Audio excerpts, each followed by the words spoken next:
This presentation is about the media environment in Russia.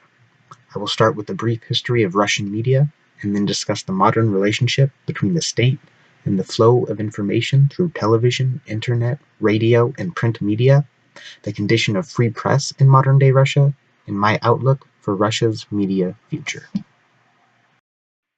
Geographically, Russia is located in both Europe and Asia.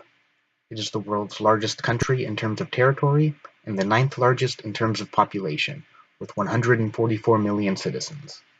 77% of the Russian population lives in the westernmost 25% of the landmass, referred to as European Russia. From 1917 to 1991, Russia was the largest republic in a communist state called the Soviet Union. In 1917, soon after the Bolsheviks seized power in the Russian Revolution, the Soviet government signed the Decree on Press, which made it illegal to call for open resistance or disobedience to the government. The Soviet government also made use of propaganda.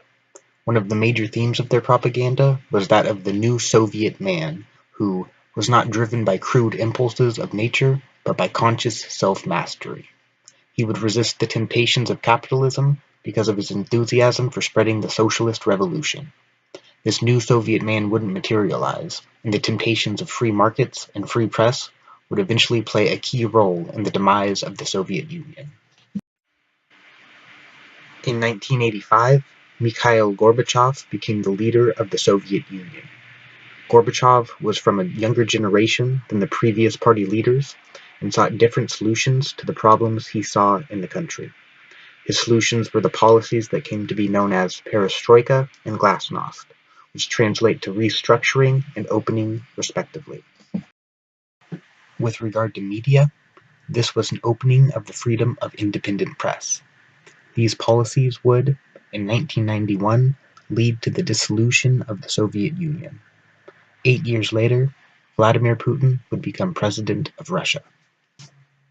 Vladimir Putin has been the president of Russia for 15 out of the past 19 years and was prime minister the other 4. Putin's reign has seen a strong move back towards Soviet-style state control of the media. In a document allegedly leaked from Putin's 2000 presidential election committee, it is stated that the political directorate of the President of the Russian Federation should be tasked with gaining real control over political processes in Russia. It continues, the public part of the directorate's activity must be in absolute congruence with the democratic demands of society, but that this public part should be used to shield the secret part of the directorate's activities, which would include having the ability to tangibly and concretely influence the activity of mass media and the activity of individual journalists at all federal, regional, and municipal levels. So insofar as this document is representative of the aims of the Russian state, it would seem that the current government of Russia seeks to prevent any meaningful freedom of the press. The rest of this presentation will discuss the major forms of media consumption in Russia and how they are affected by government policies. In 2017, Russia was ranked 148 out of 180 on the World Press Freedom Index, due in large part to the state's direct and indirect control of the media and its treatment of journalists. The state largely controls television and radio, while online and print media are predominantly under private control. Televisions are still the most widely used media devices, with 89% of the population using them regularly. However, television viewing is lowest among the younger demographics, those aged 16 to 24, and is highest among those older than 65. 3 out of 4 Russians watch state-owned television as their main source of news. This isn't surprising, considering that 8 out of 10 of the most viewed television channels are owned either directly by the state, by Gazprom, a Russian state-owned oil company, or by National Media Group, an organization whose top shareholders have close ties to Putin. The Internet is the next most used and fastest growing media source. Russians trust Internet news sources more than any other sources of news and are amongst the most active users of social media in the world. While the Internet is an inherently open, decentralized medium, the government is working towards getting it under state control.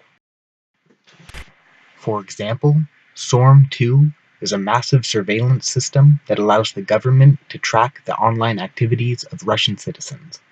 ISPs are required by law to provide the Federal Security Service the ability to monitor the internet traffic of any online service that allows communication between two users. Beyond surveilling the internet, the government is also trying to censor what people post. If I were in Russia, I would be arrested for showing you this image of Putin. The number of people arrested for things they posted online has increased greatly in the past few years. During the 2016 presidential election in the United States, Russian troll farms sought to polarize American voters by posting memes on American social media and exploiting the United States culture of conspiracy theories. Back in Russia, radio and print media are decreasing in popularity.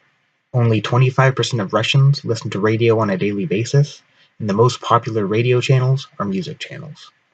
Only 30% of Russians regularly buy print media. Estimates suggest that 58 Russian journalists have been killed with a confirmed motive since 1993. Many more have been assaulted or threatened. This leads to an environment of self-censorship in the community, where maintaining journalistic ethics or being critical of the wrong people can be an existential risk. The media environment in Russia is much like its physical environment, frigid, monotone, and deadly if you don't play by its rules. While centralized authoritarian state planning wasn't feasible in the 20th century, there may be a time fast approaching when new technologies will enable a small group of people to exercise control over huge masses of people on an individual scale. Still, you can never discount the human spirit and its yearning for freedom. While the Russian state has clearly shown their willingness to disregard all human decency in favor of power, I still hope and have faith that it is possible that human decency and individual freedom will prevail. Thank you for listening.